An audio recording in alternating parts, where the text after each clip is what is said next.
6 sorties 2025 que j'ai absolument adoré. Et pour moi, c'est inconcevable de partir en 2026 sans avoir lu ces 6 livres-là. Je vais faire plus ou moins dans l'ordre de parution. Les heures fragiles de Virginie Grimaldi. C'est un livre sur la santé mentale, sur la dépression.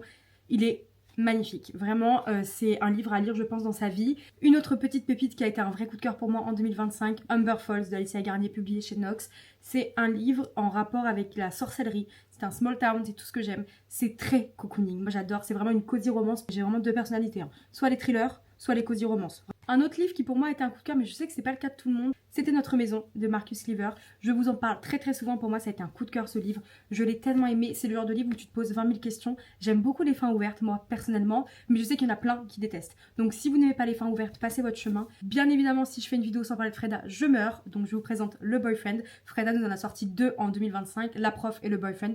Moi j'ai préféré Le Boyfriend. Je l'avais lu en anglais pour le coup en mai, je crois. Je crois que c'est ça. Et je l'avais déjà noté 5 étoiles en l'ayant lu en anglais. Je ne l'ai pas relu en français, peut-être que je le ferai un jour. Breaking news, en février, vous allez avoir La Colocataire qui va sortir chez City.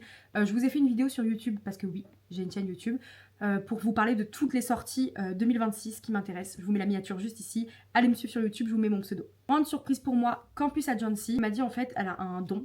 C'est qu'elle décrypte parfaitement le langage non verbal des gens en fait. J'ai pas encore lu le deuxième, mais c'est une de mes prochaines lectures pour décembre, c'est sûr. Enfin, un de mes plus gros coups de cœur de 2025 et franchement, je suis la première étonnée, Tourist Season. Alors c'est une dark rom-com, c'est la première fois que je lisais ce livre-là, mais je pense que c'est fait pour moi. C'est tout ce que j'aime. De l'humour, un petit peu dark, puisque c'est une romance, presque dark romance, entre 2 serial killers.